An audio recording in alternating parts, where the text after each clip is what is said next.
मैं सदन को और सदन के माध्यम से पूरे देश को बताना चाहता हूं, जिन्होंने बेसरन घाटी में हमारे प्रवासियों को, नागरिकों को मारा था, ये तीनों आतंकवादी ये थे और तीनों मारे गए। अरे सुनो सुनो, मैं बताता हूँ ना 22 में, सुनो ना, धैर्य रखकर सुनो, हमने आपको नहीं टोका है, सुनना पड़ेगा भाई, ऐसे नहीं चलेगा। मोदी जी ने ऑपरेशन सिंदूर कर जिन्होंने आतंकवादियों को भेजा था, उनके आकाओं को जमीन में मिलाने का काम किया था। सेना और सीआरपीएफ ने वो आतंकवादियों को भी समाप्त कर दिया। और कौन?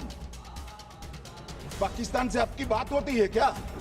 मान्यवर, मैं बताता हूं कैसे इनके आका मारे गए, वो भी नाम के साथ बताता हूं, जगह के साथ बताता हूं, घंटे, मिनट और सेकंड के साथ बताता हूं। मान्यवर, मैं तो अपेक्षा करता था कि जब एक सूचना सुनेंगे पक्ष विपक्ष में खुशी की लहर दौड़ जाएगी, मगर ये स्याही पड़ गई इनके चेहरे।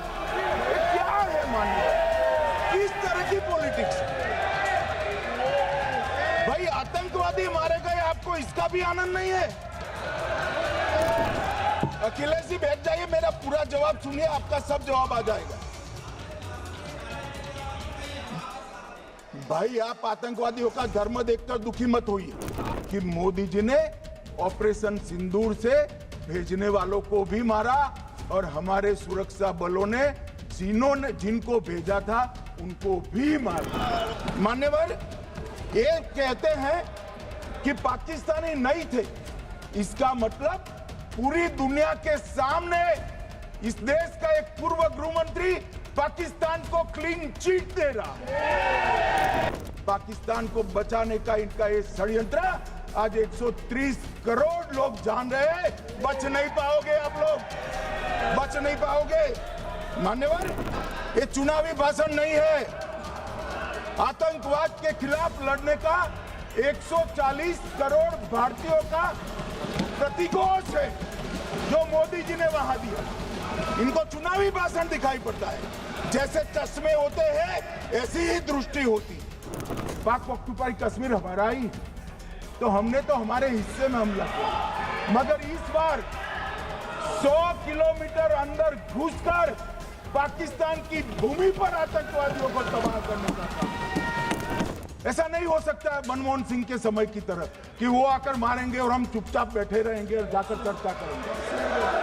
नरेंद्र मोदी सरकार, ऐसा नहीं हो सकता, डोजियर भेजते रहेंगे और ये हमें सिखा रहे, ये नहीं किया, वो नहीं किया, फलाना नहीं किया, ठिकाना नहीं किया। अरे भाई, आप तो पाकिस्तान को क्लीन चिट दे रहे हो कि पाकिस्तान ने हमला ही नहीं किया है। क्या अधिकार है आपको पूछने का? कोई अधिकार नहीं है। मैं अभी भी एक बात इस महान सदन में, सदन के माध्यम से देश की जनता को कहना चाहता हूं, जो मेरी मान्यता है।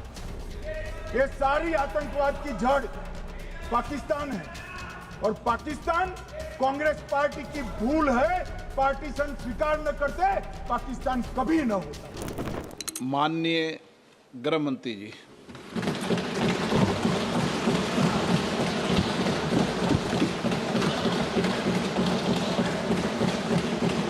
सम्माननीय अध्यक्ष जी,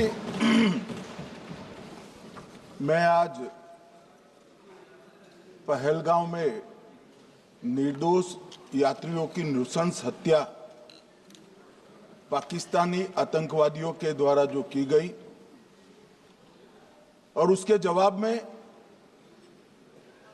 देश के प्रधानमंत्री जी ने दृढ़ इच्छा शक्ति का परिचय कराते हुए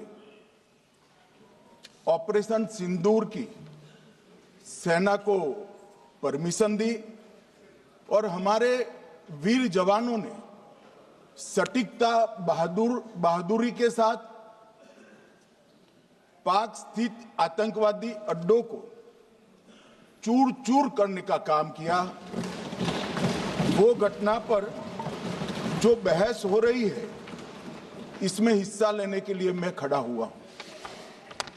माननीय अध्यक्ष जी, सबसे पहले पहलगांव में जो नृशंस हत्या की गई निर्दोष नागरिकों की, धर्म पूछकर उनको मारा गया, इनके परिवार के सामने मारा गया और बड़ी बर्बरता के साथ ये हत्याएं की गई। इसकी मैं घोर निंदा करता हूं और जो मारे गए हैं इनके परिजनों के साथ अत्यंत हृदय की गहराइयों से मैं संवेदना भी व्यक्त करना चाहता हूं। ऑपरेशन सिंदूर के जवाब में पाकिस्तान के हमारे नागरिक ठिकानों पर गोलीबारी की, इसमें भी कुछ नागरिक हताहत हुए, गुरुद्वारा भी टूटा, मंदिर भी टूटा। जो भी नागरिक उसमें घायल हुए हैं और जो हताहत हुए हैं वो सभी के प्रति मैं पूरे सदन की ओर से गहरी संवेदना व्यक्त करना चाहता हूं। माननीय अध्यक्ष जी, कल से यहां पर पक्ष और विपक्ष दोनों की चर्चा चल रही है और स्वाभाविक है जब इस तरह की नृशंस घटना घटे देश में तब इस पर मुक्त चर्चा भी होनी चाहिए, चिंतन भी होना चाहिए, आगे न हो इसकी व्यवस्था की भी चिंता होनी चाहिए। माननीय अध्यक्ष जी, मैं विषय पर आने से पहले आपके माध्यम से सदन को और सदन के माध्यम से पूरे देश को ऑपरेशन महादेव जो कल एक हुआ है इसकी जानकारी देना चाहता हूं। माननीय अध्यक्ष जी, कल ऑपरेशन महादेव में सुलेमान उर्फे फैजल जट, अफगान और जिब्रान 3 आतंकवादी सेना, सीआरपीएफ और जम्मू कश्मीर पुलिस के संयुक्त अभियान में ऑपरेशन महादेव में मारे गए और माननीय अध्यक्ष जी,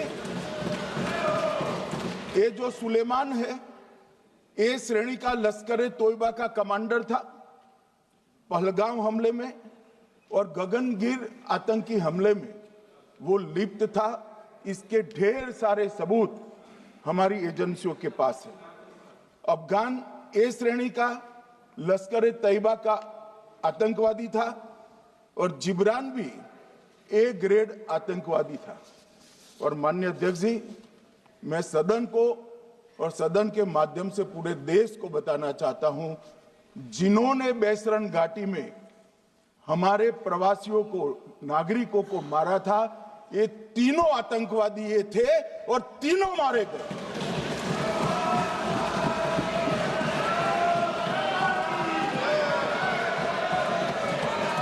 और मान्यवर, मैं आज इस सदन के माध्यम से सेना के पैरा 4, सीआरपीएफ के सारे जवान जो अभियान में शामिल थे और जम्मू कश्मीर पुलिस के जो जवान थे, वो सभी को सदन और पूरे देश की ओर से बहुत बहुत साधुवाद देना चाहता हूं। माननीय अध्यक्ष जी, मैं इस ऑपरेशन महादेव के बारे में थोड़ा डिटेल में बताना चाहूंगा। ऑपरेशन महादेव की शुरुआत 22 मई 2025 को, एक प्रकार से तो जिस दिन हत्या हुई थी उसी दिन रात को 22 मई 2025 को हुई। जिस दिन हत्या हुई थी उसी दिन रात को एक सुरक्षा मीटिंग की गई थी जम्मू कश्मीर में। ये पूछ रहे थे, कोई गए नहीं, सिर्फ राहुल गांधी गए। अब आपकी आंख कौन से चश्मे से देख रही है मुझे मालूम नहीं। माननीय अध्यक्ष जी, 1 बजे हमला हुआ, मैं 5:30 बजे श्रीनगर में उतर चुका था। माननीय अध्यक्ष जी,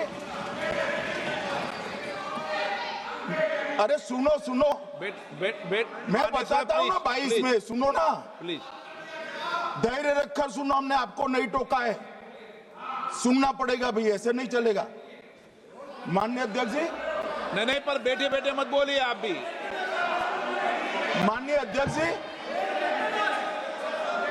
माननीय अध्यक्ष जी, 23 अप्रैल बैठे को बैठे टिप्पणी मत करिए। एक सुरक्षा मीटिंग की गई, सभी सुरक्षा बल, सेना, CRPF, BSF, Jammu Kashmir police, और सबसे पहले उसमें निर्णय किया गया कि जो नृशंस हत्यारे हैं वो देश छोड़कर पाकिस्तान भाग न पाए, इसकी हमने पुख्ता व्यवस्था की और भागने नहीं। 22 मई को आईबी के पास एक ह्यूमन इंटेल आई और एक क्षेत्र के अंदर, दाची गांव क्षेत्र के अंदर आतंकवादियों की उपस्थिति की सूचना मिली। आईबी और सेना द्वारा दाचीकाम क्षेत्र में अल्ट्रा सिग्नल कैप्चर करने के लिए जो इंस्ट्रूमेंट हमारी एजेंसियों ने बनाए हैं, इसके द्वारा इस सूचना को पुख्ता करने के लिए मई से 22 जुलाई तक लगातार प्रयास किए गए। ठंड में ऊंचाइयों पर हमारे सेना के अधिकारी पैदल इनके सिग्नल प्राप्त करने के लिए घूमते रहे, आईबी के अफसर भी घूमते रहे, सीआरपीएफ भी घूमती रही, और मान्यवर 22 जुलाई को हमें सफलता मिली, सेंसर्स के माध्यम से आतंकवादी होने की पुष्टि मिल गई। तब 4 पैरा जो हमारी सेना का एक हिस्सा है, उसकी नेतृत्व में 4 पैरा के जवान, सीआरपीएफ के जवान और जम्मू कश्मीर पुलिस के जवान मान्यवर एक साथ ये आतंकवादियों को घेरने का काम किया। सेना, सीआरपीएफ, जम्मू कश्मीर पुलिस की मीटिंग भी की गई, जो 5 ह्यूमन एसेट से उनको भी वहां भेजा गया, और कुल मिलाकर कल जो ऑपरेशन हुआ, इसमें हमारे निर्दोष नागरिकों को मारने वाले तीनों आतंकी मौत के घाट उतार दिए। मान्यवर, तीनों के नाम मैंने बताए हैं, सुलेमान उर्फे फैजल जट, अफगान और जिब्रान। मान्यवर, वो तो एक आशंका थी कि यही लोगों ने घटना की है, मगर मैं बाद में एनआईए की जांच पर आता हूं, एनआईए ने पहले से ही इनको, जिन्होंने आसरा लिया था, वो लोगों को गिरफ्तार कर रखा था, उनको खाना पहुंचाने वाले लोगों को अपने कब्जे में रखा था। तो जब आतंकवादियों के शव श्रीनगर आए, इनसे पहचान कराई गई, 4 लोगों ने पहचान लिया, यही 3 लोग थे जिन्होंने पहलगांव में आतंकी घटना को, मगर हमने इस पर भी भरोसा नहीं किया मान्यवर, कोई जल्दबाजी नहीं की। हमने जो आतंकी घटना स्थान से कारतूस मिले थे, वो कारतूस का एफएसएल रिपोर्ट पहले से करा कर रखा था, और चंडीगढ़ सेंट्रल एफएसएल के अंदर बैलिस्टिक रिपोर्ट के आधार पर उनका रिपोर्ट तैयार था। जब ये कल आतंकवादी मारे गए, इनकी 3 राइफलें पकड़ी गई, एक M9 अमेरिकन राइफल थी और 2 AK-47 राइफल थी। जो कारतूस मिले थे वो भी M9 और AK-47 के भी थे, मगर हमने इससे भी संतोष नहीं माना। ये राइफलों को एक विशिष्ट विमान के द्वारा कल रात को 12 बजे चंडीगढ़ पहुंचा गया, और पूरी रात फायरिंग कर इसके भी खाली खोखे जनरेट किए गए, 2 खोखों का मिलान किया गया, राइफल की नाली और निकले हुए खोखों का भी मिलान हो गया। तब ये तय हो गया कि इन्हीं 3 राइफलों से हमारे निर्दोष नागरिक मारे गए। और मान्यवर, आज मैं सदन को बताते हुए बहुत खुश हूं, मोदी जी ने ऑपरेशन सिंदूर कर आतंकवादियों को जिन्होंने आतंकवादियों को भेजा था उनके आकाओं को जमीन में मिलाने का काम किया था सेना और सीआरपीएफ ने। वो आतंकवादियों को भी समाप्त कर दिया। और मान्यवर,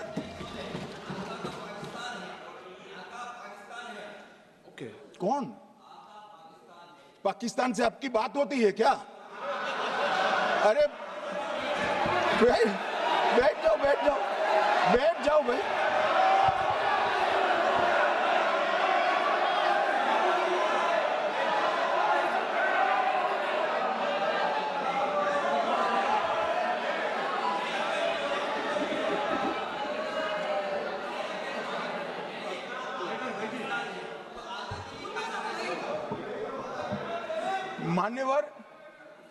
मान्यवर मैं बताता हूं कैसे इनके आका मारे गए, वो भी नाम के साथ बताता हूं, जगह के साथ बताता हूं, घंटे मिनट और सेकंड के साथ बताता हूं। मान्यवर मैं तो अपेक्षा करता था कि जब ये सूचना सुनेंगे पक्ष विपक्ष में खुशी की लहर दौड़ जाएगी, मगर ये स्याही पड़ गई इनके चेहरे। ये क्या है मान्यवर, किस तरह की पॉलिटिक्स? भाई आतंकवादी मारे गए, आपको इसका भी आनंद नहीं है?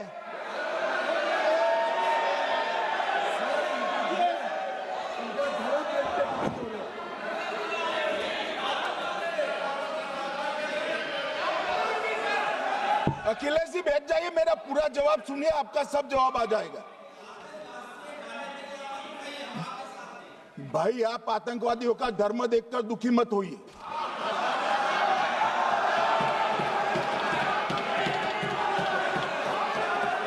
अखिलेश बैठ जाइए यार।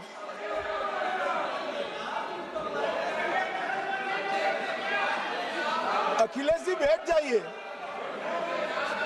मान्यवर किसी को संशय रखने की जरूरत नहीं है, बैलिस्टिक रिपोर्ट मेरे पास है, मेरे हाथ में है, और 6 वैज्ञानिकों ने इसको क्रॉस चेक किया है। सुबह 4:46 पर फोन पर मुझे 6 ने वीडियो फोन पर कहा है कि 100% वही गोलियां हैं जो वहां चलाई। मान्यवर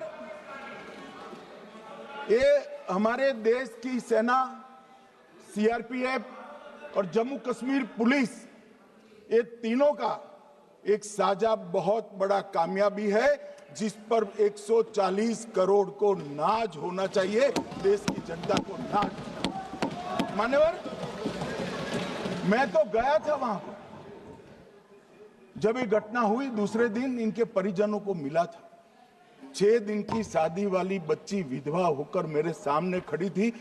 आज तक मैं वो दृश्य नहीं भूल सकता। मगर आज सारे परिजनों को मैं कहना चाहता हूं कि मोदी जी ने ऑपरेशन सिंदूर से भेजने वालों को भी मारा, और हमारे सुरक्षा बलों ने जिनको भेजा था उनको भी मारा, और एक ऐसा सबक सिखाया है कि आने वाले कई दिनों तक कोई ऐसी हिम्मत नहीं कर पाएगा। मान्यवर मैं थोड़ा एनआईए की जांच के बारे में भी बताना चाहूंगा।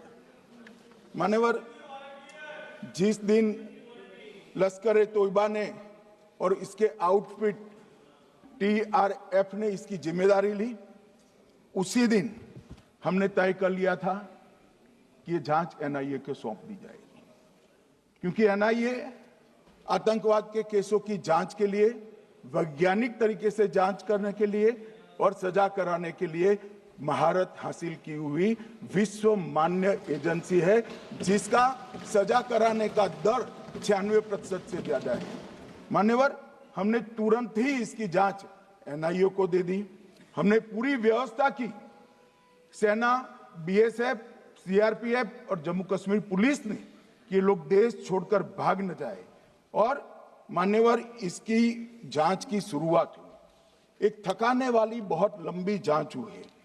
जांच के दौरान मृतक के परिजन जो साथ में थे उनको सभी को चर्चा किए गया, पर्यटकों, खच्चर वालों, पोनी वालों, फोटोग्राफर, कर्मचारियों, विभिन्न दुकान में काम करने वाले लोगों, कुल मिलाकर 1055 लोगों की लंबी 3000 घंटे से ज्यादा पूछताछ इंफॉर्मेशन के लिए की गई और इस सबको वीडियो पर रिकॉर्ड कर दिया गया और बाद में इसके आधार पर स्केच बनाया गया और ढूंढते 22/6/25 को एक बशीर की पहचान की गई और परवेज की पहचान की गई, जिन्होंने आतंकवादी घटना के अगले दिन आतंकवादियों को शरण दी थी। उनको अपने ढोक में रखा था। वो दोनों को गिरफ्तार कर लिया गया। अब वो हमारी कस्टडी में है। दोनों गिरफ्तार अपराधियों ने खुलासा किया कि 21/4/25 की रात को 8 बजे 3 आतंकवादी बेसरण से लगभग 2 किलोमीटर दूर स्थित परवेज ढोक में आए थे। आतंकवादियों के पास AK-47 और M9 कार्बाइन थी। जो 2 आतंकवादियों ने काली पोशाक पहनी थी और एक ने छद्म वेश किया था। खाना खाया, चाय पी और ढोक से निकलते वक्त कुछ खाना, नमक, मिर्च और मसाले लेकर वो चले गए। मान्यवर, उस वक्त हमने जिन खोखो को रिकवर किया था, इसको हमने चंडीगढ़ FSL में टेस्टिंग के लिए भेज दिया और जब चंडीगढ़ FSL में टेस्टिंग के लिए भेजा गया तो वही राइफल से एप्को आतंकी हमला हुआ था, वो भी निश्चित हुआ। तो आज इसके साथ साथ दूसरे एप्को आतंकी हत्या को अंजाम देने वाले आतंकियों का भी इसके साथ ही समाप्ति हुई है, उनको मार दिया गया है। मान्यवर, और इसके बाद में स्केच बनाया गया। गिरफ्तार किए गए दोनों आरोपियों की माता जो थी, इन्होंने ये तीनों आतंकियों के मृतदेहों को पहचान लिया है। दोनों आतंकवादी घटना में साथ लेने वाले उनके साथियों ने भी पहचान लिया है और अब उसकी FSL की पुष्टि भी आज सुबह 4 बजे हो गई थी। अब मैं जांच का पूरा ब्यौरा बताना चाहता हूं मान्यवर। ये हमले में 3 पाकिस्तानी आतंकवादी थे। हमले में 2 AK-47 और 1 M9 कार्बाइन का प्रयोग किया गया था और अब जो पकड़े गए हैं, इसके सुलेमान के कारण एप्को का मामला भी आज रिजॉल्व हो रहा है और आतंकवादियों को पनाह देने वाले 2 स्थानीय लोगों को भी इस केस में पकड़ लिया गया है। अब मान्यवर, कल पूछते थे कहां से आए, कहां गए, किसकी जिम्मेदारी है। भाई, जिम्मेदारी हमारी ही है। हम सरकार में हैं, हमारी ही जिम्मेदारी है। मगर मैं पूछता हूं, जब आप सरकार में थे तब क्या क्या हुआ था, इसकी जिम्मेदारी किसकी थी और क्यों निर्वहन नहीं किया, वो भी बाद में पूछूंगा। जरा धीरज से सुनना। मगर मान्यवर, मुझे एक बड़ा दुख हुआ।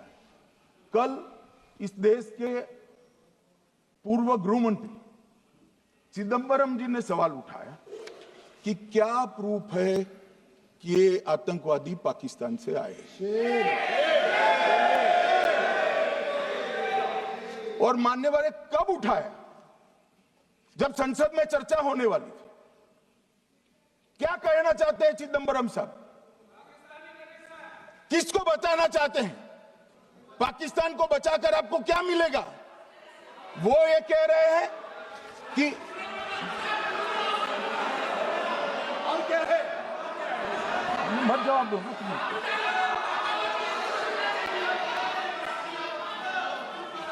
मान्यवर, हमारे पास, मैं आज चिदंबरम साहब को कहना चाहता हूं, मैं आज चिदंबरम साहब को आपके माध्यम से कहना चाहता हूं, हमारे पास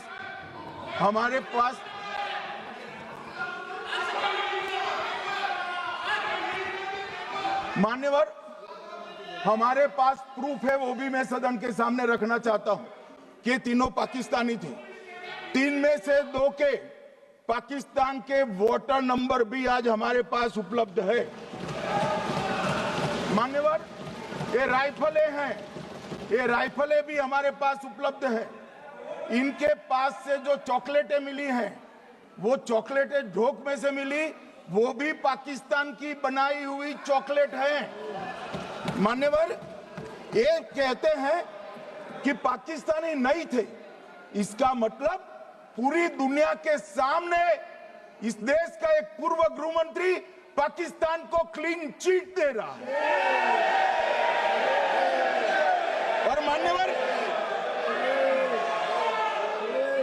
और मान्यवर, वो पाकिस्तानी आतंकवादी नहीं थे ऐसा बोलकर श्री चिदंबरम अगर पाकिस्तानी आतंकवादी नहीं थे तो पाकिस्तान पर हमला क्यों किया, वो भी सवाल खड़ा कर रहे हैं।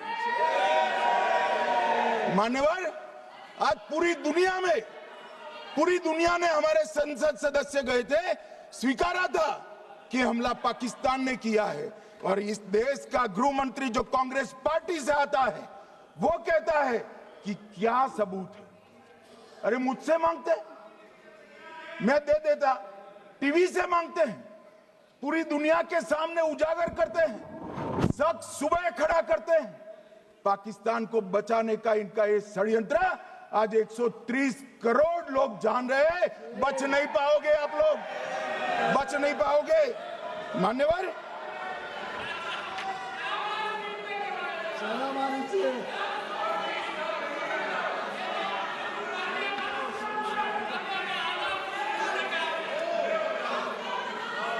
मान्यवर, अब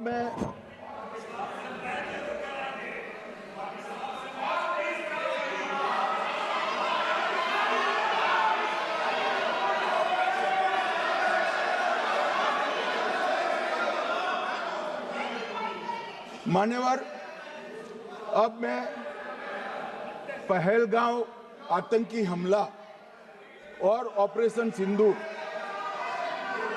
ये दोनों घटनाक्रम के लिए मान्यवर ये अभी से थक जाते हैं।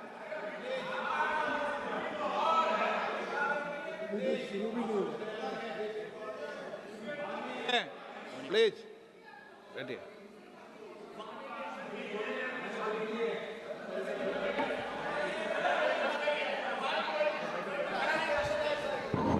मान्यवर, मैं आपके माध्यम से कहना चाहता हूं, थोड़ा धैर्य रखे भैया, अभी तो शुरू हुआ है, अभी तो शुरू हुआ है। मान्यवर, मैं पहलगांव आतंकी हमला और ऑपरेशन सिंदूर के बारे में पूरा घटनाक्रम बताना चाहता हूं। कल ढेर सारे सवाल उठाए। वैसे तो मुझे लगता था कि कल रक्षा मंत्री जी के भाषण के बाद शायद कांग्रेस पार्टी सपोर्ट में भाषण देना शुरू करेगी और अगर थोड़ी बहुत जनता की इच्छा की परख होती तो वो ही करते, मगर नहीं करा। क्योंकि रक्षा मंत्री जी ने बहुत बारीकी से ऑपरेशन सिंदूर की सफलता, इसकी जरूरियात, इसकी प्रासंगिकता और इसके परिणाम, इसके बारे में बहुत अच्छे तरीके से सदन के माध्यम से पूरी देश की जनता के सामने रखा जाए। मगर फिर भी उन्होंने बहुत सारे सवाल किए। अब सवाल किए हैं तो मुझे जवाब देना भी पड़ेगा, उनको सुनना भी पड़ेगा। मान्यवर, मैं पूरा घटनाक्रम बताना चाहता हूं। मान्यवर, 22 अप्रैल को पहलगांव में आतंकवादी हमला हुआ। इसमें 26 लोग मारे गए, 25 भारतीय और 1 नेपाली नागरिक। हमने उसी वक्त मैं श्रीनगर जाने के लिए निकल गया। रात को ही सुरक्षा बलों की मीटिंग कर ये भाग न पाए इसकी व्यवस्था की। माननीय मोदी जी ने 23 और 30 अप्रैल को सीसीएस की मीटिंग चेयर की। ये कह रहे हैं, मैं आज बताना चाहता हूं कि सीसीएस की 23 अप्रैल की मीटिंग में क्या हुआ।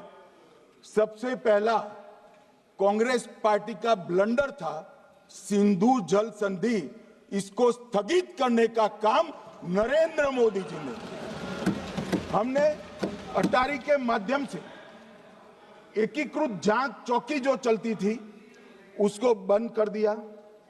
पाकिस्तानी नागरिकों के सार्क वीजा को सस्पेंड कर सभी को वापस पाकिस्तान भेजने का काम किया। पाकिस्तान स्थित उच्चायोग ने रक्षा, सैन्य, नौसेना के सलाहकारों को अवांछनीय व्यक्ति घोषित किया, संख्या को 55 से घटाकर 30 किया और सीसीएस ने ये संकल्प लिया कि जहां पर भी ये आतंकवादी छुपे हैं उनको और उनकी ट्रेनिंग करने वाले अड्डों को सेना, पुलिस, सीआरपीएफ, बीएसएफ उचित जवाब देगी। मान्यवर, जिस तारीख को ये हुआ उसी दिन ये निर्णय हो चुका। मान्यवर, इसके बाद में कल गोगाई जी कहते थे मोदी जी 24 को पहलगाम जाने की जगह बिहार गए। सुनो यार, मान्यवर, मोदी जी जब ये पहलगाम घटना हुई यहां नहीं थे, विदेश में थे। आने के बाद तुरंत सीसीएस बैठक थी और मोदी जी जिस दिन बिहार गए उस दिन पहलगाम में कुछ नहीं, कोई नहीं था, सिर्फ राहुल गांधी थे। सारे लोग चले गए थे, सारे लोग वहां से अपने अपने ठिकाने पर चले गए थे। मगर इन्होंने एक बात कही, उस पर मेरी आपत्ति है मान्यवर। उन्होंने कहा 24 अप्रैल को चुनावी भाषण किया। मान्यवर, देश का नेतृत्व करने वाले देश के प्रधानमंत्री की फर्ज होती है कि देश की संप्रभुता पर, देश के नागरिकों पर अगर ऐसा जघन्य हमला होता है तो जनता की भावनाओं के अनुरूप जवाब देना चाहिए। मान्यवर, मैं आज आपकी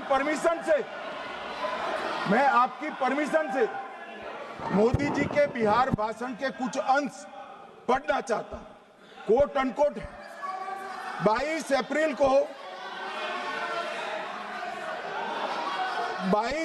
को पहलगाम का यह हमला केवल निहत्थे पर्यटकों पर नहीं बल्कि पूरे भारत की आत्मा पर एक दुस्साहसपूर्ण प्रहार है। आतंकवाद के प्रति दृढ़ और कड़ा रुख, आतंकियों और इसके हमले की साजिश रखने वालों की कल्पना से भी बढ़कर उनको सजा दी जाए। मान्यवर, महत्वपूर्ण है आतंकियों और इसकी साजिश रचने वाले दोनों को। आतंकियों की बची खुची जमीन भी मिट्टी में मिलाने का समय आ गया है। 140 करोड़ भारतीय इस बात के लिए एकजुट है कि आतंक के आकाओं की कमर तोड़ दी जाएगी। भारत हरेक आतंकवादी और उनके समर्थकों की पहचान करेगा, उनका पता लगाएगा और उन्हें दंडित करेगा। आतंकवाद कभी भी भारत की आत्मा नहीं तोड़ पाएगा। न्याय सुनिश्चित करने का मैं हर संभव प्रयास करूंगा। अनकोट। अब इसमें किसी को चुनावी भाषण दिखाई पड़ता है तो उसकी समझ शक्ति पर बहुत सारे सवालिया निशान लग जाते हैं। ये चुनावी भाषण नहीं है। आतंकवाद के खिलाफ लड़ने का 140 करोड़ भारतीयों का प्रतिघोष है जो मोदी जी ने वहां दिया। इनको चुनावी भाषण दिखाई पड़ता है। जैसे चश्मे होते हैं ऐसी ही दृष्टि होती है। मान्यवर, इसके बाद 30 अप्रैल को मान्यवर 30 अप्रैल को सीसीएस की बैठक हुई। पहले 23 को हुई थी। उसमें सशस्त्र बलों को पूर्ण ऑपरेशन की फ्रीडम दे दी गई। प्रधानमंत्री मोदी जी ने सीसीएस की उपस्थिति में रक्षा मंत्री, एनएसए और सेनाओं के प्रमुख के साथ बैठकर पूर्ण ऑपरेशनल फ्रीडम देने का काम किया और इसके बाद ये ऑपरेशन सिंदूर हुआ। मान्यवर, ऑपरेशन सिंदूर 7 मई को रात को 1:04 से 4 मिनट से 1:24 तक चला। उसमें पाकिस्तान के 9 आतंकी ठिकानों को ध्वस्त कर दिया और पूरी दुनिया ने इसके दृश्य देखे। साहब, इससे बड़ा संयमित हमला नहीं हो सकता। आजकल दुनिया में युद्ध चल रहे हैं, हम देख रहे हैं, बच्चे मर रहे हैं, महिलाएं मर रही, निर्दोष मर रहे। हमने 9 आतंकी अड्डों को समाप्त किया, परंतु एक भी सिविलियन नहीं मारा गया, केवल और केवल आतंकी मारे गए। स्थान थे मरकज सुभान अल्लाह बहावलपुर, मरकज तैयबा मुरीद के, महमूना जाया कैंप सियालकोट, अरे नाम सुनो काम में आएंगे, सरजाल camp Sialkot, Sawai Nala camp Muzaffarabad, Syedna Bilal camp Muzaffarabad, Gulpur camp Kotli, Barnala camp Bhimber और अब्बास कैंप कोटली। मान्यवर, सर्जिकल स्ट्राइक और एयर स्ट्राइक में हमने पाक ऑक्यूपाई कश्मीर में ही हमला किया, एक प्रकार से भारत के हिस्से पर ही हमला किया। पाक ऑक्यूपाई कश्मीर हमारा ही है, तो हमने तो हमारे हिस्से में हमला किया, मगर इस बार 100 किलोमीटर अंदर घुसकर पाकिस्तान की भूमि पर आतंकवादियों को तबाह करने का काम। और मान्यवर, ये आतंकी के ठिकानों पर हमला हुआ, इसमें मारा कौन गया? हाफिज मोहम्मद जमील जैसे मोहम्मद के प्रमुख मौलाना मसूद अजहर के बहनोई, मुदस्सर खादियान मरकज तैयबा मुरीद का प्रमुख, याकूब मलिक जेएम पदाधिकारी, मोहम्मद हमसा जमील जेएम ऑपरेटिव, मोहम्मद यूसुफ अजहर गंभीर रूप से घायल था फिर मारा गया, जैसे मोहम्मद का आमिर, मोहम्मद हसन खान गंभीर रूप से घायल था फिर मारा गया, जेएम ऑपरेटिव मोहम्मद हसन गंभीर रूप से घायल हुआ, अब्दुल मलिक, खालिद अबू अक्स और नोएम मलिक, इनका कोई पता ठिकाना नहीं। और मान्यवर, ये पूछते थे मुझे कल कि पहलगांव के दोषी कहां गए, वो पहलगांव के दोषी कहां गए? ये जो मैंने, अरे सुनो ना यार, ये जो 10 मैंने नाम पढ़े हैं, इसमें से 8 ये चिदम्बरम एंड कंपनी के समय में आतंकवादी घटना घटाने वाले लोगों को नरेंद्र मोदी जी ने, ये हमें पूछते कहां गए? अरे भाई, आपके समय में जो छुप गए थे उनको चुन चुन कर हमारी सेना ने समाप्त कर दिया है। और ये 10 नहीं, कल राजनाथ जी घबराते बोले हैं, अब ऑथेंटिक शब्द का है, मैं बढ़ा नहीं सकता, मगर कम से कम 100 लोगों को हमारी सेना ने समाप्त, 100 से अधिक लोगों को हमारी सेना ने समाप्त करने का कहा। मान्यवर, और इस पर भी गर्व नहीं कर सकते आप, इस पर भी गर्व नहीं कर सकते।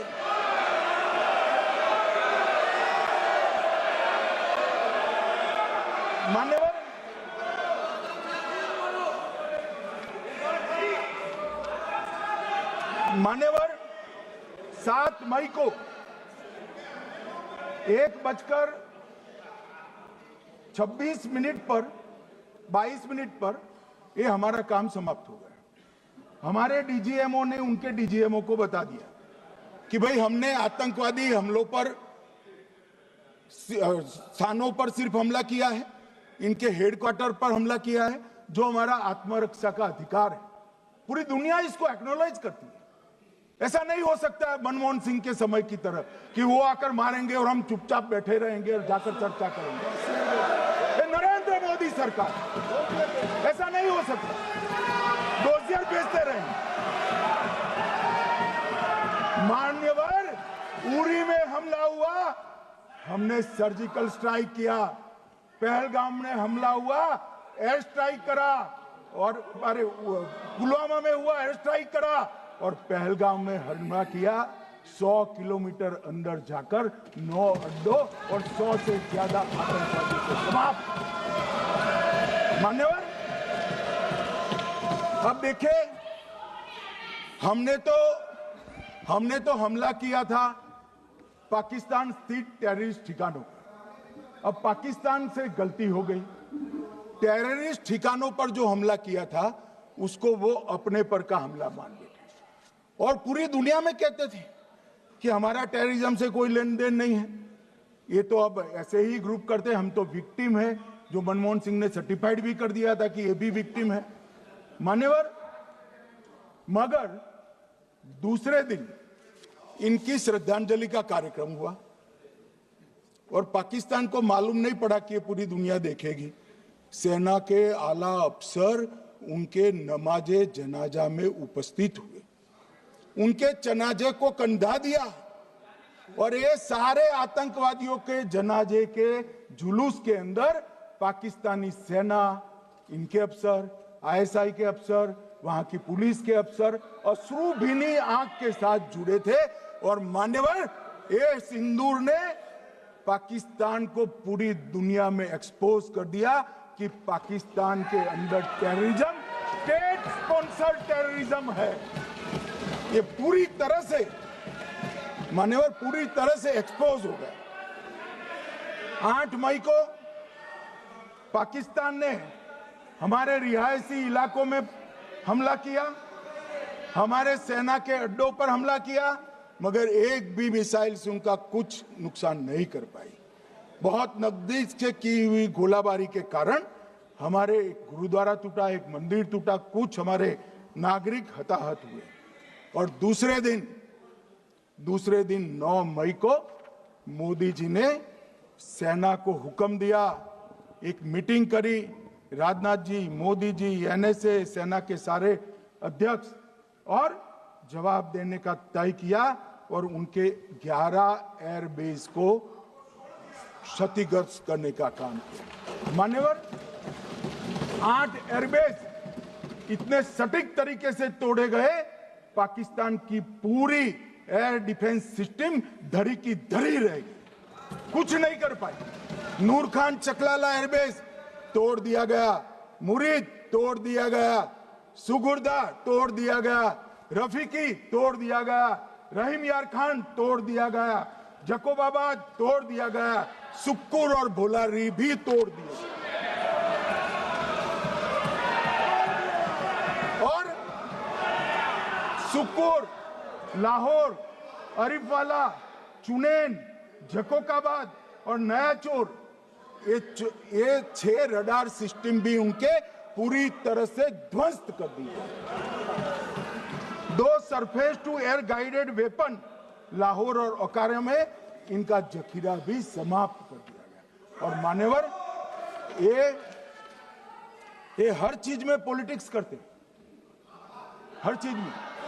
जब उन्होंने हमारे रिहायशी इलाकों पर हमला किया, फिर भी हमने इनके रिहायशी इलाकों पर हमला नहीं किया, सिर्फ इनके एयरबेस और एयर डिफेंस सिस्टम को निशाना बनाया और उनकी आक्रमण करने की क्षमता को पंगु कर रख दिया। हमारी पूरी सेना, पूरी वायुसेना, पूरी नौसेना अक्षुण्ण थी और उनकी हमला करने की क्षमता को हमने छिन्न विछिन्न कर दिया। पाकिस्तान के पास शरण में आने के अलावा और कोई चारा ही नहीं था। इसलिए मान्यवर, इसलिए 10 मई को डीजीएमओ ने, पाकिस्तान के डीजीएमओ ने भारत के डीजीएमओ को फोन किया और 5 बजे हमने इस संघर्ष को विराम किया। अब मान्यवर,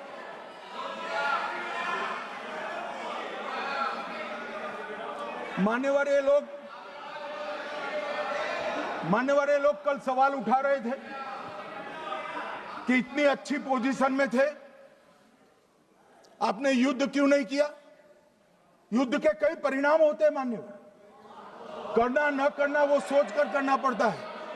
मगर मैं इसी देश के इतिहास से कुछ घटनाएं बताना चाहता हूं। 1948 में मान्यवर, कश्मीर में हमारी सेनाएं निर्णायक बढ़त पर थी। सरदार पटेल ना बोलते रहे, जवाहरलाल नेहरू जी ने एक तरफा युद्ध विराम कर दिया और मान्य जिम्मेदारी के साथ कहता हूं, मैं इतिहास का विद्यार्थी हूं। पाक ऑक्यूपाई कश्मीर का अगर अस्तित्व है तो जवाहरलाल नेहरू जी की ये युद्ध विराम के कारण है। इसका जिम्मेदार जवाहरलाल नेहरू है।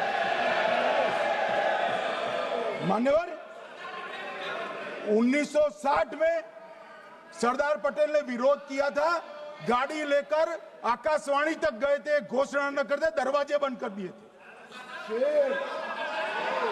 मान्यवर, 1960 में सिंधु जल पर भौगोलिक व रणनीतिक रूप से हम बड़े मजबूत थे और उन्होंने सिंधु समझौता क्या किया, 80% भारत का पानी पाकिस्तान को दे दिया। मान्यवर, 62 के लड़ाई की बात मैं बाद में करता हूं। 65 की लड़ाई में हाजीपीर जैसे स्ट्रेटेजिक जगह पर हमने कब्जा किया था। 66 में उसको लौटा दिया गया। मैं 71 के युद्ध की भी बात करना चाहता हूं।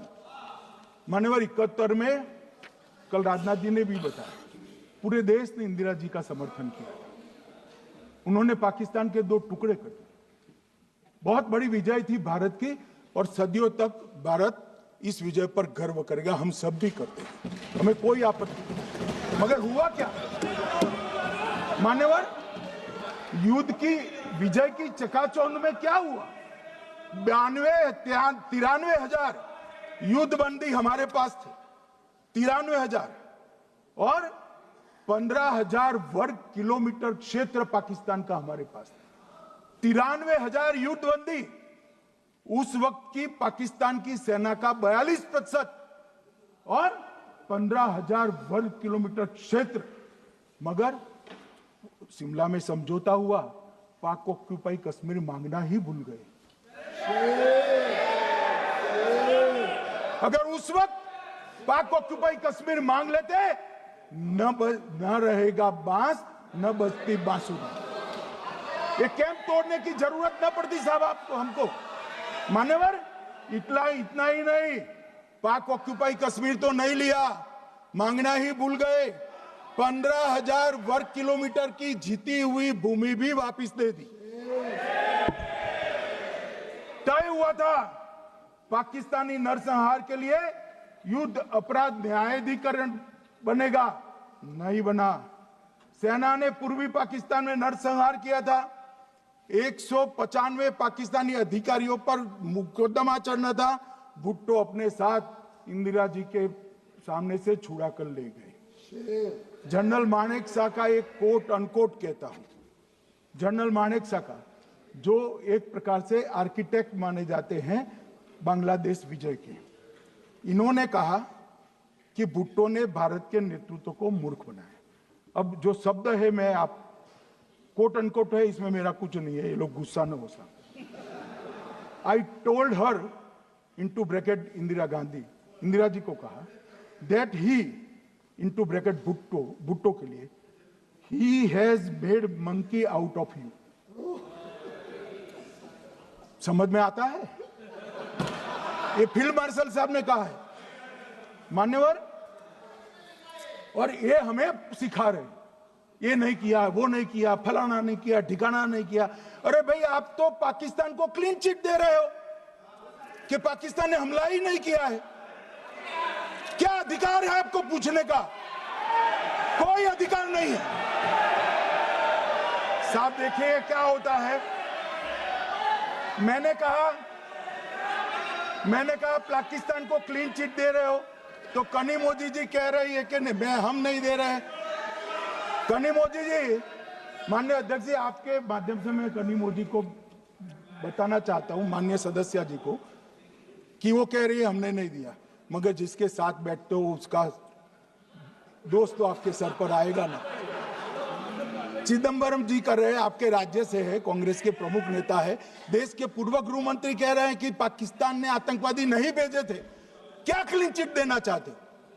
किसी को अधिकार नहीं है साहब यहां आतंकवाद पर बोलने का, किसी को अधिकार नहीं। मान्यवर,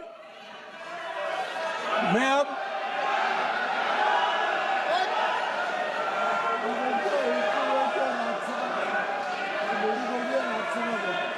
मान्यवर, मैं उनको बताना चाहता हूं अभी आधा भी नहीं हुआ है, जरा सुनो।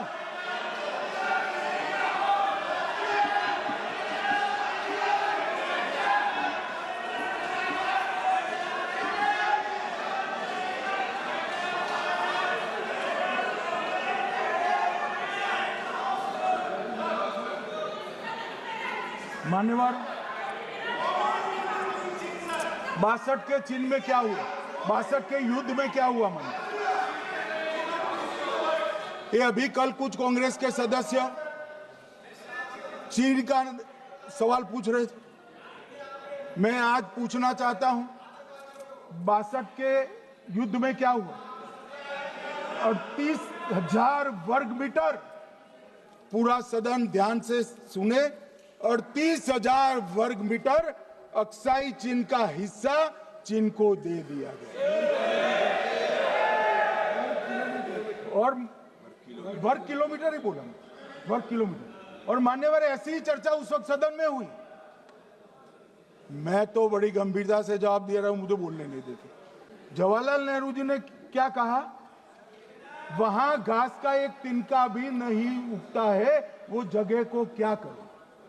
तो एक संसद सदस्य ने, नेहरू जी का सर मेरे जैसा था, महावीर प्रसाद त्यागी जी ने कहा कि आपके सर पर भी एक बाल नहीं, वो चीन बेच दे क्या?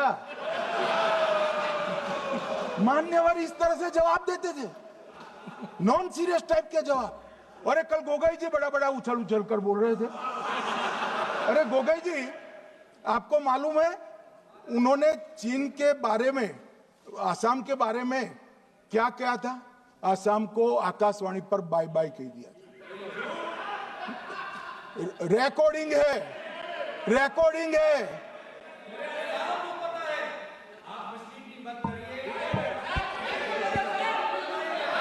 मान्यवर, मैं भी सहमत हूं, मैं भी सहमत हूं, पूरे आसाम को पता है। मान्यवर,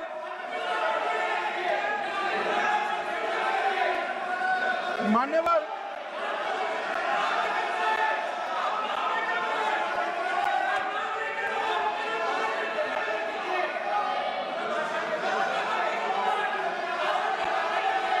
मान्यवर, मुझे मालूम है पूरे आसाम को पता है, इसीलिए तो वो विरोध पक्ष में बैठे वहां पर आसाम में, पूरे आसाम को पता है। और मान्यवर,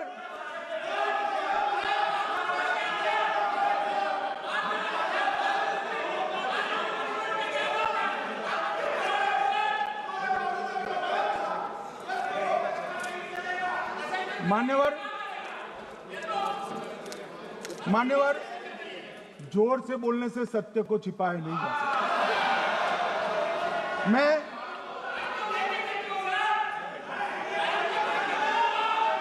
मान्यवर, मैं selected words of Jawaharlal Nehru series volume 29 पृष्ठ 231 पर से एक जवाहरलाल नेहरू जी के पत्र को कोट करना चाहता हूं। अनौपचारिक रूप से संयुक्त राज्य अमेरिका ने यह सुझाव दिया कि चीन को संयुक्त राष्ट्र में तो ले लिया जाए, मगर सुरक्षा परिषद को नहीं, सुरक्षा परिषद में भारत को लेना चाहिए। यह अमेरिका का प्रस्ताव था। नेहरू जी ने कहा, हम इसे स्वीकार नहीं करते क्योंकि इससे चीन के साथ हमारे संबंध खराब होंगे और चीन जैसे महान देश को बुरा लगेगा। मान्यवर, आज चीन सुरक्षा परिषद में है और भारत बाहर है। मोदी जी प्रयास करें अंदर ले जाने का, इसका कारण जवाहरलाल नेहरू का ये स्टैंड है।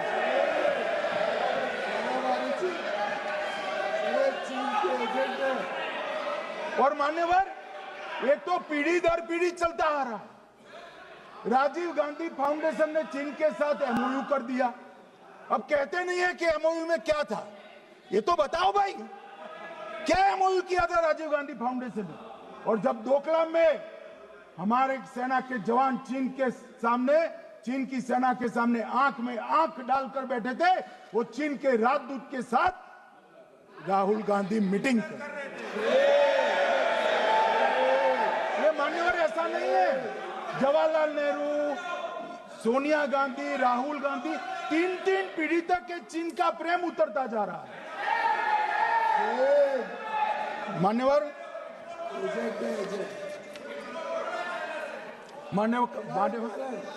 मान्यवर मैं अभी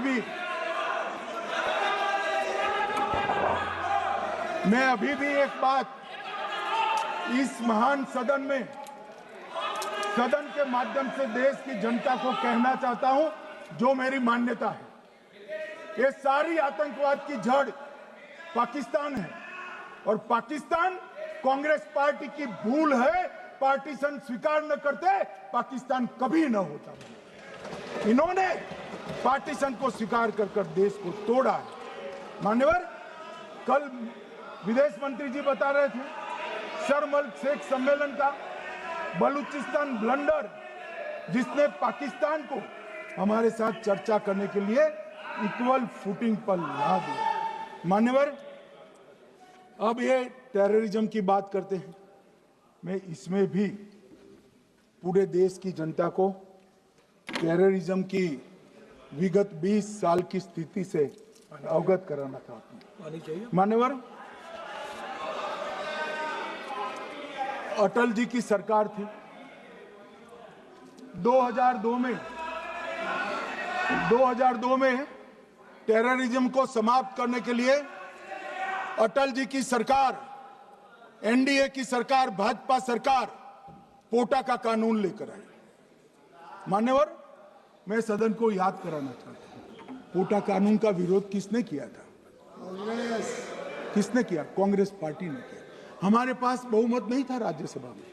मजबूरन हमने कानून को गिर गया, मजबूरन संयुक्त सत्र बुलाना पड़ा और पोटा कानून संयुक्त सत्र में पारित हुआ।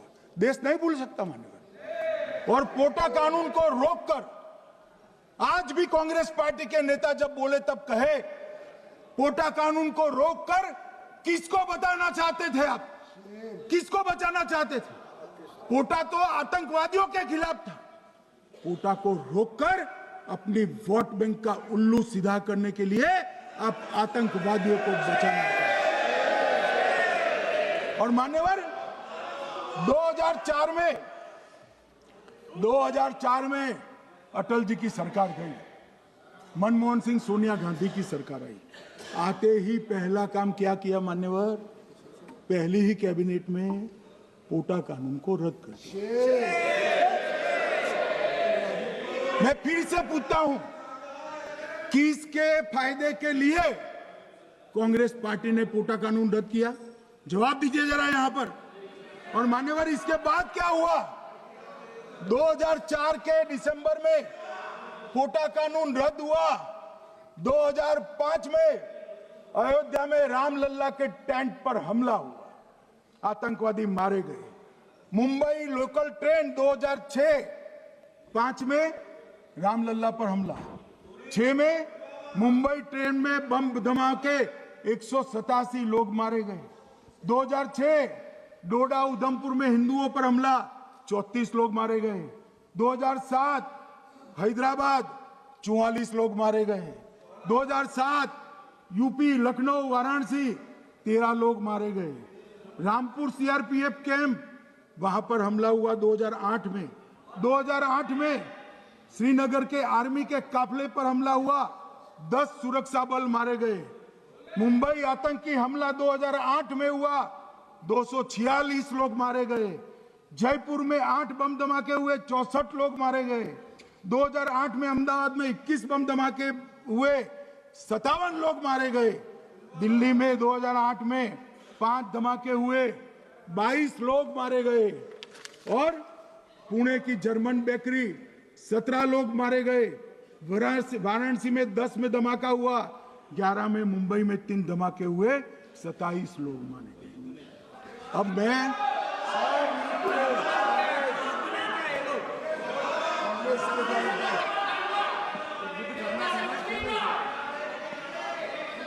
मान्यवर, आतंकवाद के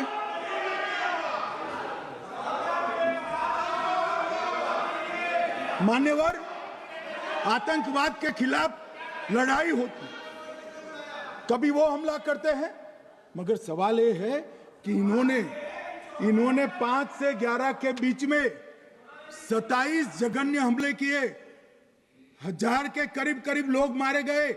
आपने क्या किया? क्या किया आपने? जवाब दीजिए, क्या किया? और मैं राहुल गांधी जी को चैलेंज देना चाहता हूं, इन्होंने इस आतंकवादी हमलों के खिलाफ उनकी सरकार ने जो कदम उठाए, यहां खड़े रहकर हिम्मत से बताए देश की जनता को, कुछ नहीं किया मान्यवर। ये यहां से आतंकवादियों की फोटो पाकिस्तान भेजते रहे, डोजियर भेजते रहे। और मान्यवर ये कहते हैं कि आपके समय में भी हमले हुए। मैं उनको अंतर समझाना चाहता हूं, वो देख नहीं पा रहे। मान्यवर, हमारे समय में जो भी आतंकवादी घटना हुई, पाक प्रेरित और कश्मीर सेंट्रिक हुई। देश के हिस्से में 2004 से 2014 से 2025 तक एक भी घटना नहीं हुई है मान्यवर। ये नरेंद्र मोदी सरकार है मान्यवर। और कश्मीर में भी आज स्थिति ऐसी हुई है, उनको पाकिस्तान से आतंकवादी भेजने पड़ते हैं। कश्मीर में आतंकवादी अब हमारे नहीं बनते हैं मान्यवर।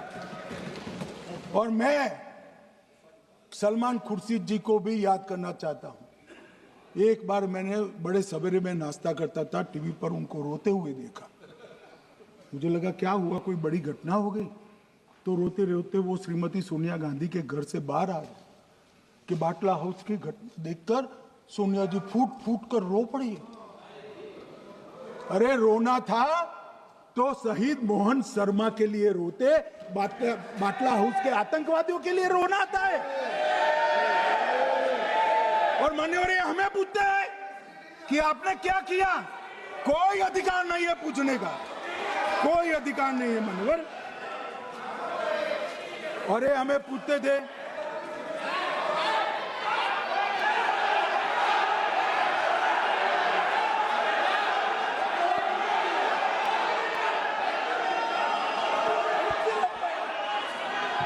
मान्यवर, अभी 25% बाकी।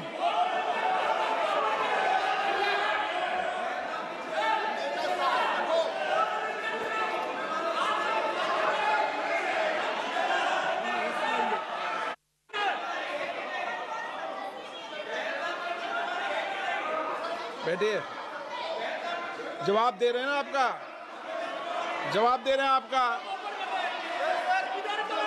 पहलगांव के बाद जो घटनाक्रम घटित, उसका जवाब दे दिया ना माननीय गृह मंत्री जी ने। आपने पूछा आतंकवादियों क्या हुआ, आतंकवादियों का जवाब दे दिया। क्या पूछना चाहते हैं आप? आपने हर सवाल पूछा, हर सवाल जवाब सुनिए माननीय गृह मंत्री जी।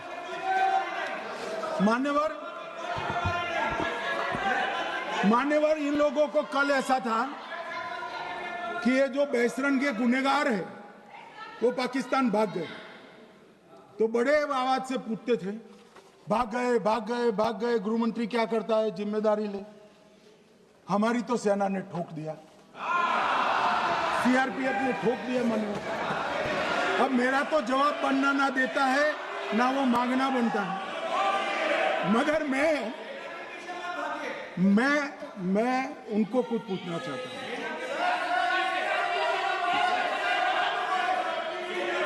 मान्यवर,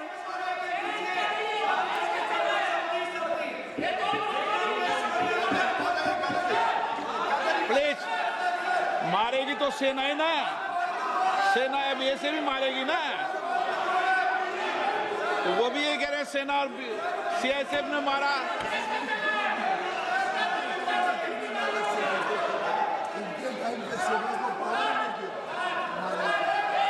मान्यवर ये कहते हैं, साहब इसको बिठाओ जरा।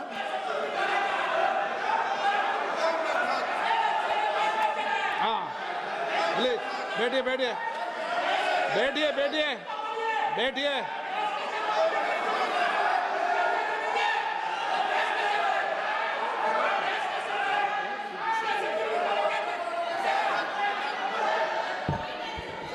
सबको मान्यवर, ये लोग मुद्दा उठाना चाहते हैं तो जरूर उठाए।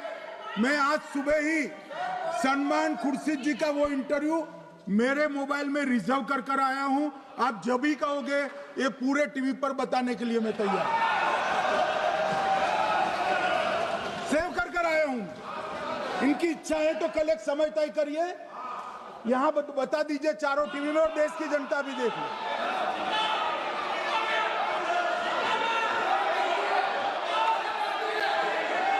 मान्यवर कह रहे हैं बताओ, आप बताओ, बताना है या नहीं बताना? नहीं, पूछो ना उनको। Please please.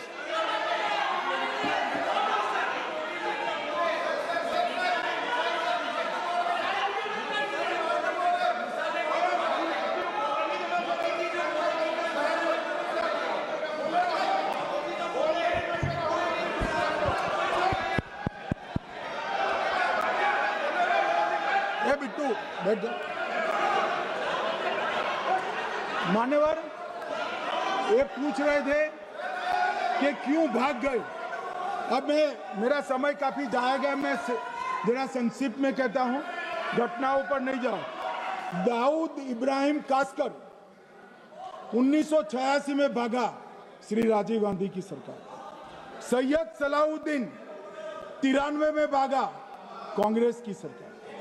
टाइगर मेमन 93 में भागा, कांग्रेस की सरकार। अनीस इब्राहिम कासकर 93 में भागा, इनकी सरकार।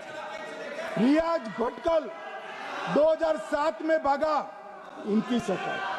इकबाल भटकर 2010 में भागा, इनकी सरकार। मिर्जा सादाब बेग 2009 में भागा, इनकी सरकार। अब मान्यवर मेरा तो जवाब मांग लिया, हमारे सुरक्षा बलों ने मेरा जवाब भी दे दिया, अब राहुल गांधी इसका जवाब दे।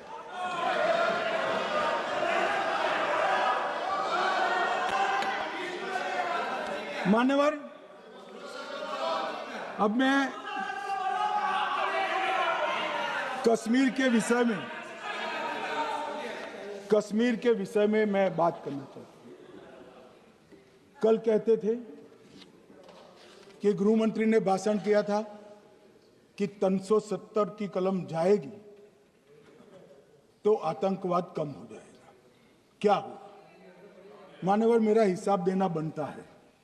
हम भारतीय जनता पार्टी के कार्यकर्ता हैं, ये नरेंद्र मोदी जी की सरकार है, हम जवाबदेह होते हैं जनता के प्रति, संसद के प्रति और देश के हितों के प्रति। मैं आज देश की जनता के सामने 2004 से 14 और 2015 से 25 10-10 साल का लेखा जोखा रखना चाहता हूं। 2004 से 14 में अखंड सोनिया मनमोहन की सरकार थी 10 साल की, और 15 से 25 अखंड रूप से नरेंद्र मोदी जी की सरकार। कश्मीर में टेरर इंसिडेंट 7217 हुए थे 2004 से 14 में। 70% की कमी के साथ 2150 हो गए 1525। नागरिकों की मृत्यु 2004 से 14 में 1770 हुई, 2015 से 25 में कम होकर 357 हो गई, 80%। सिक्योरिटी फोर्सेस की मृत्यु 1060 हो गई उस वक्त, और हमारे समय में 542 हुई, और टेररिस्टों की मृत्यु में 123% की वृद्धि हुई। ये हमें पूछ रहे हैं क्या हुआ? आंकड़े से भाग नहीं सकते भाई, आंकड़े से भाग नहीं सकते।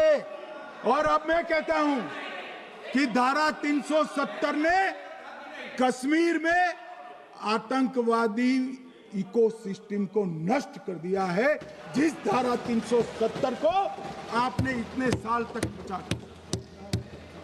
हमने जीरो टेरर प्लान बनाया है, एरिया डोमिनेशन प्लान बनाया है, मल्टी लेवल डिप्लॉयमेंट किया है, सुरक्षा जेलें बनाई हैं, 98% ट्रायल अब वीडियो पर हो रहे हैं, हमने संचार साधन बसाए हैं और 702 फोन विक्रेता जेल में डाले, 2667 सिम कार्ड बन गए।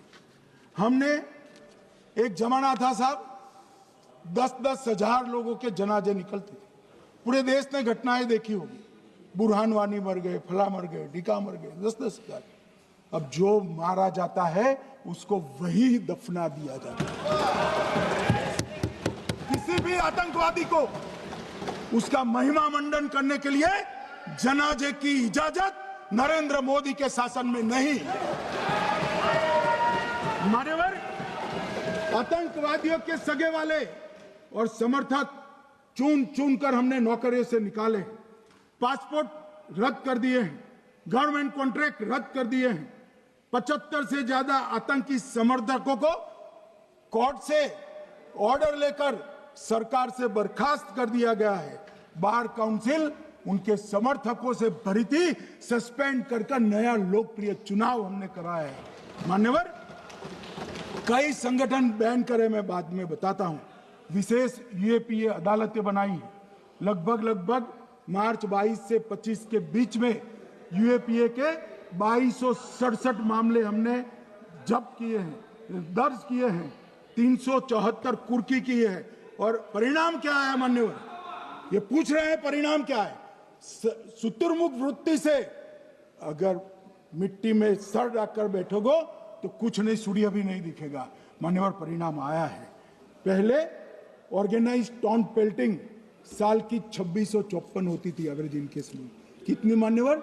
2654 पथराव होते हैं, 2024 में 0 हो गए। मान्यवर, ऑर्गेनाइज हड़ताल पाकिस्तान से ऐलान करते थे, घाटी बंद रहती थी।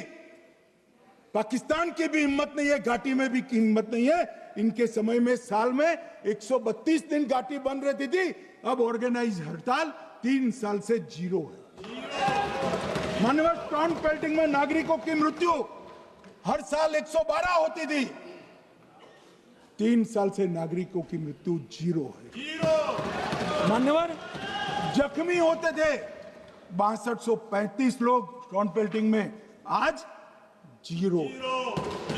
मान्यवर, आज मैं बताता हूं, एक समय में हुर्रियत के नेताओं को यहां वीआईपी ट्रीटमेंट मिलती थी, हुर्रियत के साथ चर्चा करते थे, और ये हुर्रियत वाले आते थे, रेड कारपेट पूरा रोड खाली कर सीधा आता था, और मनमोहन सरकार के दूत इनके साथ चर्चा करते थे। सारे हुर्रियत के कंपोनेंट हमने बैन कर दिए हैं, सारे जेल की सलाखों के पीछे। हम कोई हुर्रियत से बात करना नहीं चाहते। मैं सदन में नरेंद्र मोदी जी की नीति दोहराना चाहता हूं। हुर्रियत टेररिस्ट संगठनों के आउटफिट है, हम इनसे बात नहीं करेंगे। हम अगर किसी से बात करेंगे तो घाटी के युवाओं के साथ बात करेंगे, हुर्रियत के साथ। मान्यवर, चुनाव के दौरान डर का माहौल होता था, अब 98.3% मतदान हुआ पंचायत चुनाव। कांग्रेस की बंद बहिष्कार का समय बंद हो गया। सेपरेटिस्ट बात करना चाहते थे, अब वो नहीं कर सकते। और मान्यवर, 2019 के बाद हमने कितने संगठन बैन करे, मैं बोलना चाहता हूं, थोड़ा समय चाहिएगा मान्यवर।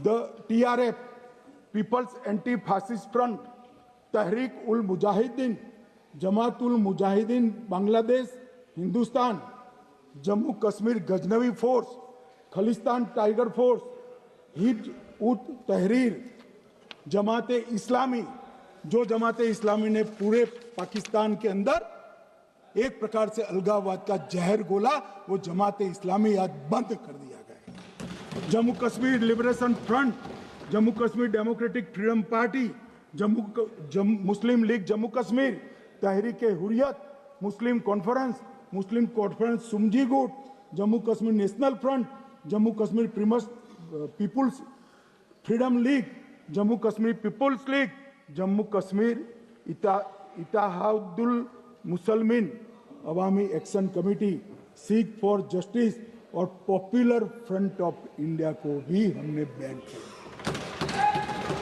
और ये शांति ऐसे नहीं हुई है।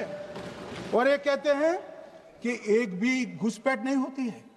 कभी गए हो आप पाकिस्तान? तो कई बार गए हो गई आप सीमा पर गए हो? पाकिस्तान तो कई बार गए हो। फिर से बोलता हूं, सीमा पर गए हो, सीमा के माध्यम से पाकिस्तान गए हो। हमारे जवानों की कठिनाई देखो साहब, -43 डिग्री में पहाड़ पर रहकर नदी नालों के बीच में चौकी करते हैं। कोई घुस गया तो क्या हुआ? कोई घुस गया वो बचेगा नहीं। यहां हम उसको या तो अरेस्ट करेंगे या तो एनकाउंटर में वो मारा जाएगा, बचेगा कोई नहीं।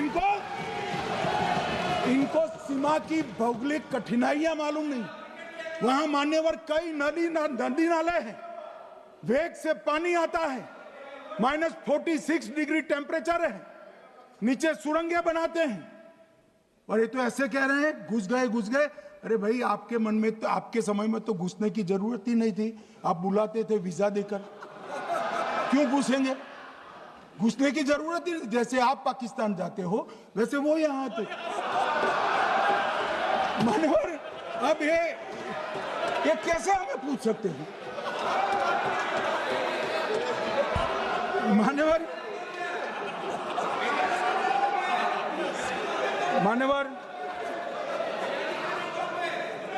मैं समझ रहा हूं। मान्यवर, मैं समझ रहा हूं पोटा का विरोध करने वाले को नरेंद्र मोदी की आतंकवादी विरोधी नीति नहीं पसंद आई। मैं समझ रहा हूं पोटा रद्द करने वाले को नरेंद्र मोदी जी की एंटी टेरर नीति पसंद नहीं आई। मैं समझ रहा हूं टेररिस्टों का बचाव कर वोट बैंक बनाने वालों को एक कोई नीति पसंद नहीं आएगी। मानवर, इसका विरोधी होना है।